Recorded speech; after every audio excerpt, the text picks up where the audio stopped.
Welcome to Second Take, the show that focuses on the issues behind the news.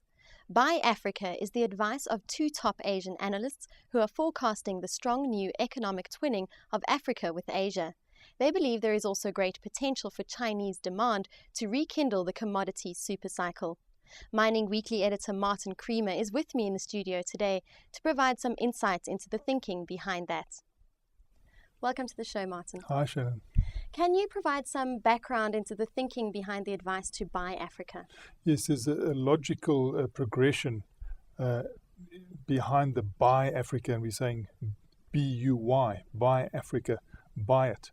And that is that people should start thinking of investing in mining in Africa because of the new coupling that's taking place between Asia and Africa. And this is based on the fact that, if people subscribe to the theory that China is going to go all out to urbanize to the full extent, that India is going to go all out to urbanize to the full extent, they need commodities, they need metals and minerals. And the chances of those coming from Africa are great because Africa has 30% of the world's mineral wealth. And it is also a country where there is less red tape when it comes to mining than there is in other developed countries.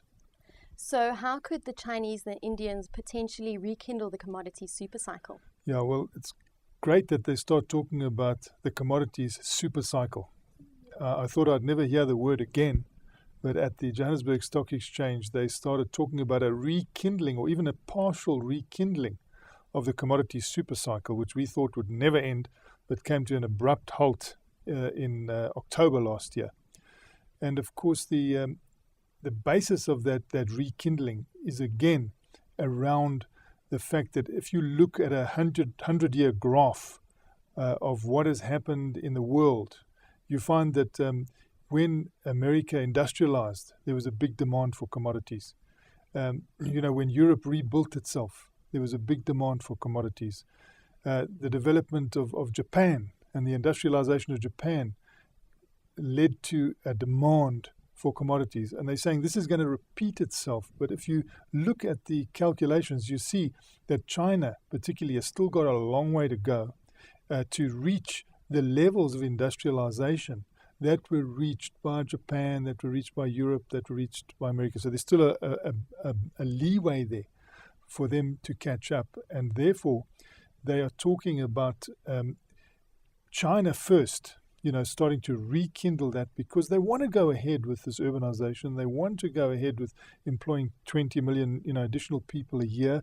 And those people want washing machines and they want cars and they want all the basic things. And when you want all those basic things, you also demand a lot of commodities. You demand iron ore and copper and all the rest. So that is the logic of it. And they see India following not far behind, probably 15 years behind, probably about a sixth of the size potential or demand potential at the moment coming out of India, but still developing behind. So once, China peaks, there will be India to come in. And then they're even saying that don't just look at Africa as a place that will supply commodities.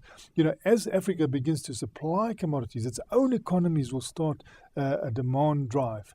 And therefore, in third place is also Africa coming up that will demand commodities. So that is why they're talking about a rekindling of the commodity supercycle.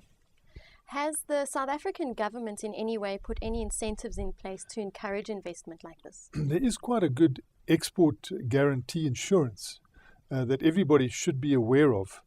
And there are other incentives that the government has in place. But a lot of people complain that there's no coordination. That the coordination that you get from particularly China when they come into Africa is just totally absent when it comes to South Africa.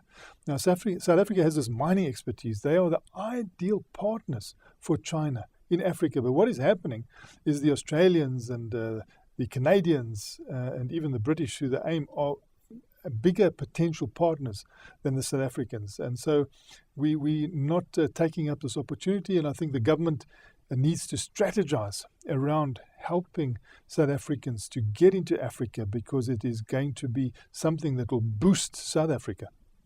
So what are the potential benefits then for a coupling like this for Africa and South Africa in particular? Yes, this new coupling that we're talking about arises from a phrase that was used quite often a few years ago, that there was a decoupling. Economists kept telling us that there's going to be a decoupling in the world economy. What they were referring to was that the world was really coupled to the United States. And there used to be a saying that, if the US sneezed, everybody else caught pneumonia, sort of thing. And they were saying, no, because China's developing so fast and you've got India coming up in the wings, even if there's a decline, a serious decline in the United States, it won't affect the economies of most other countries because they're now decoupled and they linked to China. Of course, we know that that was proved ignominiously incorrect, and that we are heavily dependent on the American economy, and so is the rest of the world. And as that American economy melted down, so did we, and so did everybody else. But what they're saying is now in the real economy, not so much in the financial economy or financial world, in the real economy you have a new coupling. And that new coupling is of Africa to Asia. And it is based on a mutual situation. We can supply the commodities, they want the commodities. And that's what the new coupling is all about. So it seems there would be quite a few benefits there then. There could be. Thank you so much for your time, Martin. It's a great pleasure, Shannon. That's the show for today. Join us again next time as we take an in-depth look at the mining world's premier projects, industries and business personalities.